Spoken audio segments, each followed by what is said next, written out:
Welcome back to the Blackburn View. We have got lots to talk about with Harry this week. We're going to review the Wrexham game because we haven't seen you since then, Harry. We're going to obviously talk about the QPR game. We'll talk about JDT and his current position, including being banned from press conferences. And we're also going to review the January transfer window with you. First of all, let's just check on your health and well-being as a Blackburn fan. How are you? Yeah, I mean, well, all things concerned, off the pitch, I'm all right. On the pitch, I'm not sure. Hit and miss. All right. Well, thanks for being a good sport anyway, and coming on here as you do weekly. And if you are a Blackburn fan, or even if you're a Burnley fan and just enjoy Harry's misery, subscribe. And for the next 16 weeks, we're going to be behind Harry and all Rovers fans as they try and sort out this mess. Okay, so last time we spoke to you, you were on your way to the FA Cup game against Wrexham. Enjoyed the game, I presume. Yeah.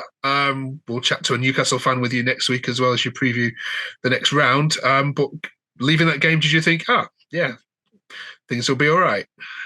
Yeah, well, that was exactly what it was. It seemed like a bit of return to what we'd seen from Rovers a bit more to the start of the season, albeit against the team 2 leagues below us in the table. But we played good football. Players came back and scored. Gallagher getting a goal was big. Yeah, just looked really well assured. Looked like this is the Rovers that we know we can play like.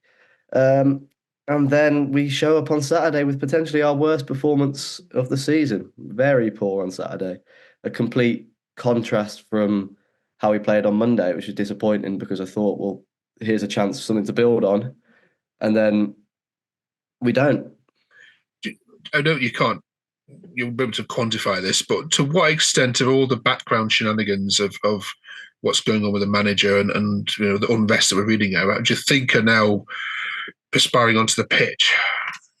I think it's got to play into factor. There's just if you're not sure what's going on upstairs, that's going to breed unconfidence, a bit of instability.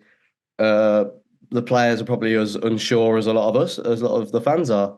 We don't know what's going on with the manager. We don't know what's going on upstairs. Rumour has it that the director of football might be on his way out. I don't know how true that is.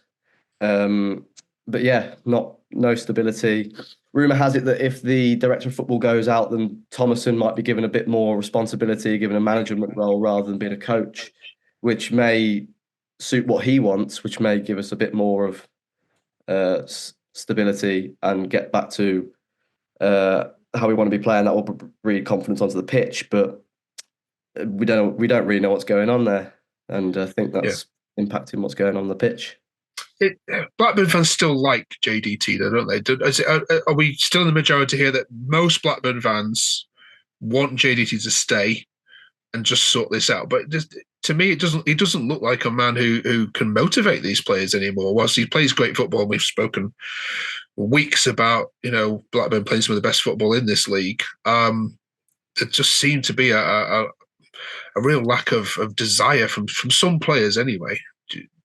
Yeah, well, I think the majority of fans still think he's the right man. Of course, you get the loud minority on social media who will say otherwise, so it sort of skews opinions of neutrals. But yeah, I think he's frustrated. He doesn't get as much control as what he wants in transfers. The absolute farce going on with paperwork for the second year running. He's frustrated. He's not getting the players in that he wants. But then also to an extent is you can't let that affect you. If you're the manager, your job is to motivate these players. However frustrated you must be, although it must be really frustrating for him because he's not getting where he wants to be, and he's not getting the backing that he wants. He's got to be able to rise above that and try and motivate these players through thick and thin, as difficult as it may be. Yeah, it sounds a desperate situation. When you're watching this side, obviously you watch it more than us. Do you, in the back of your mind, thinking, this is a side that could go down? Well, obviously, I don't believe in the phrase "you're too good to go down." On paper, yeah, we've got a better squad than a squad that should be where we are on the table, but we are where we are because we haven't been winning enough games. And it's not because the performances haven't been good enough. Quite often with Rovers, you find they pass the ball around quite nicely. Start games really well. I didn't think we started QPR too badly, but then we go a goal behind out of the blue, and we can never seem to recover from that. Our record from going a goal behind and getting points is really poor. I think we may have got 4 points all season from losing positions, and I think that's one of the worst. Maybe the worst out of all the teams in the league. So it's a real struggle for us. Yeah, I mean, I would say Blackburn are personally, for as a neutral, are far too good to go down. How can one of the league's top goal scorers go down? It's unfathomable, isn't it? Just a word on Sam Gallagher then, who has obviously come back from injury, but he's making a real difference to the strength of this team already. Yeah, well, Gallagher is, I think, our most important player, bar Sam Smodics and maybe Sondre Tronstad. The impact he has on our team, not just in terms of goal scoring, is monumental. He doesn't chip in with 20 goals a season, but he leads that line really well. Not like we have had from Ennis or Telelevic or anyone or Harry Leonard even this season.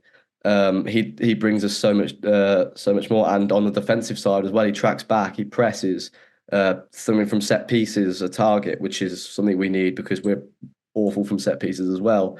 So having him back is a real boost, and hopefully he can chip in with some goals as well as bringing the rest of the team into it and help us get a few more results. Okay. Just have a word then on your transfers then. First of all, the outs should we deal with first? Adam Wharton likes misery, doesn't he? Because he's gone from Blackburn to Palace. But do you think that fee was a fair one? Well, obviously, I didn't want to lose him, but that kind of money is hard to turn down, especially in the situation that we're in. I didn't know if we were able to hold on for him till the summer. Maybe a few more teams be interested. I'm sure Spurs and Newcastle would have been interested. Get a few more, a bit more money from him. But I don't know how bad we needed that money. I'm not sure the state of cash flow, so to speak. So yeah, if he wanted to go, and that money is a lot of money. It's hard to turn down at this level. Um, Hopefully we'll see some of it reinvested into in the summer, um, and reinvest from it, because that's the problem we've had before. We've had players leave and not Brereton, Rothwell, Lenahan all left on freeze because their contract expired. So we've actually got some money now from one of these big assets, and I'm just hoping that we reinvest it in the right way. Yeah, and of course Niall Ennis going to Stoke, who obviously will coming back to Ewood this weekend. Just a word on your ins then. Crikey's 8 players that have come in during January. Some of the highlights from there, obviously, well, Fleck from Sheffield United, the guys from Villa, and then Duncan Maguire. What do we know about this Maguire from Orlando City? Probably unfair question. Do we know anything what we can expect from him?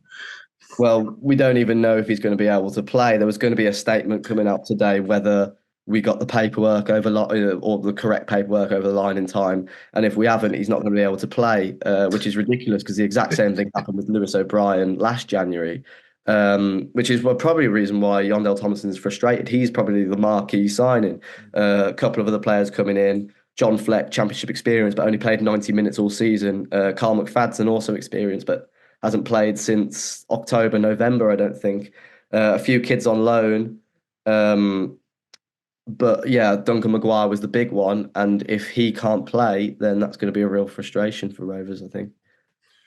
Okay, let's look ahead to the Stoke game then.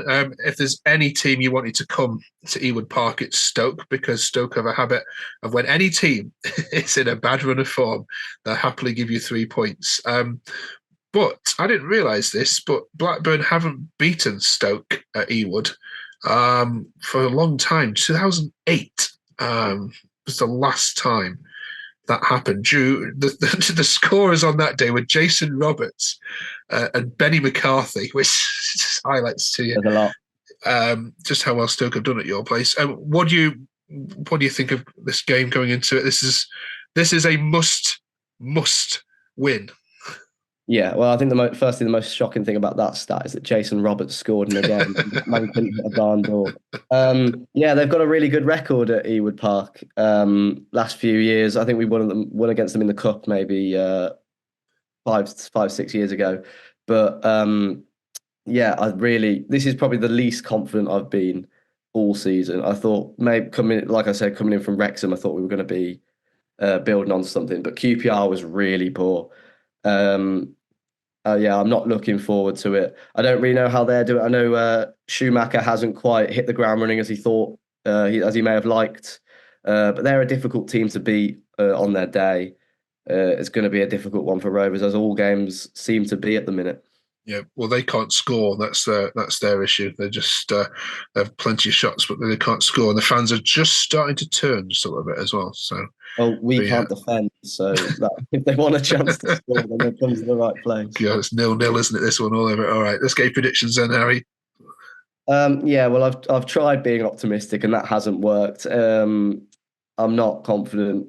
I think if I predict a win and we lose, I'll feel slightly to blame again. So I'm going to say that Stoke win 2-0. Right. Okay. Brilliant. Listen, next week on this channel, Harry is going to be with a Newcastle United fan and big podcaster. So we'll look forward to that banter next week. It feels Blackburn Newcastle feels like old school Premier League tie, that doesn't it? Classic Barclays. Classic Barclays Premier League tie. Right. Good luck against Stoke, Harry. Hopefully the tide will turn for you soon. I'm sure it will. But yeah, thanks for joining us. Nice one. Thank you.